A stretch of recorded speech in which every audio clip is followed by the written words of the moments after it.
আসসালামু আলাইকুম, নমস্কাৰ। আগ্ৰো ঢাক ফাৰ্ম থেকে সকলোকে মোৰ তৰফৰ পৰা আন্তৰিক শুভেচ্ছা জনাইছোঁ। আজি কথা পাতিম দেশী মুৰ্গীৰ জৰিয়তে টাৰ্কি পোৱালি কেনেকৈ উৎপাদন কৰিব পাৰি।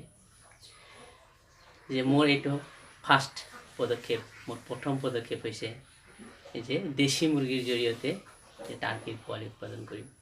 যে মোৰ এতিয়ালৈকে হেচ কৰাৰ ব্যৱস্থা হোৱা নাই, হ'ব নিশ্চয় আপোনালোকে আশীৰ্বাদ কৰিব। যে মোৰ প্ৰথম পদক্ষেপ হিচাপে মোৰ এজন বন্ধুৰ পৰা 7টা টাৰ্কিৰ কণী আনিছোঁ, আৰু সেই টাৰ্কিৰ কণীৰ জৰিয়তে এতিয়া আমি আমাৰ ঘৰত পোহা মুৰ্গীৰে আমি টাৰ্কিৰ পোৱালি উৎপাদন কৰিম। আৰু বহুত অভিজ্ঞ ব্যক্তিৰ পৰা শুনিছোঁ যে টাৰ্কিৰ পোৱালি উৎপাদনত যে দেশী মুৰ্গীতকৈ আন কোনো যে ভাল কোনো উপায় হ'ব নোৱাৰে। গতিকে আহক আমি চাওঁ। মোৰ পৰিচয়খিনি দিছোঁ। মোৰ নাম জামাল উদ্দিন, ভিলেজ বা গাঁওখনৰ নাম হৈছে পুতলাটাৰী, ডিষ্ট্ৰিক্ট বৰপেটা, আছাম। যে মোৰ এজন বন্ধুৰ পৰা বহুত কষ্ট কৰি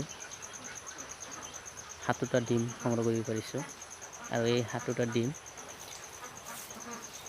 পৰিষ্কাৰ কাপোৰে মুচি, আৰু এইবিলাকক চাওঁ আমি প্ৰত্যেক ডিমতে এটাকৈ নম্বৰ দিছোঁ, কিয়নো আমাৰ এইটো সুবিধা হোৱাৰ কাৰণে। আৰু ডিম বেছিকৈ দিয়াও নাযায়, 10-12টামান দিব পাৰি। যিহেতু মই পোৱা নাই সেইকাৰণে 7টাই দিছোঁ। আৰু এইবোৰ ডিম হাঁহৰ ডিমতকৈ অলপ ডাঙৰ। যেই নহওক,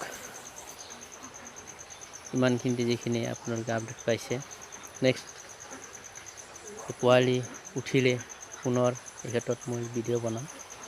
তেওঁলোকক ভাল লাগিলে আপোনালোকে লাইক কৰিব, শ্বেয়াৰ কৰিব, আৰু মোৰ পৰৱৰ্তী ভিডিঅ'বোৰ পাই থাকিবৰ বাবে মোৰ চেনেলটো ছাবস্ক্ৰাইব কৰিব, আৰু মোক আশীৰ্বাদ কৰিব যাতে মই এই ফাৰ্ম নতুন পদক্ষেপ, মোৰ ফাৰ্মত নতুন প্ৰক্ৰিয়াৰে যাতে আগুৱাই যাব পাৰোঁ, আৰু আপোনালোকে মোক সহায় সহযোগিতা আগবঢ়াব।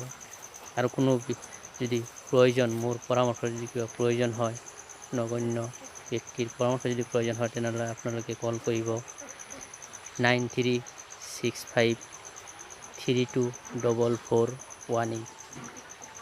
মোৰ স্ক্ৰীণতো ডিটেইলছ মোৰ নম্বৰ পৰিচয় দি আছে, আপোনালোকে মেছেজো কৰিব পাৰে। আৰু যদি আপোনালোকেও আশা কৰে তেনেহ'লে নিশ্চয় মোৰ পৰা পৰামৰ্শ পাব, আন দিশতো সহায় পাব। আজিলৈ ইমানতে সামৰিছোঁ। নমস্কাৰ, আসসালামু আলাইকুম।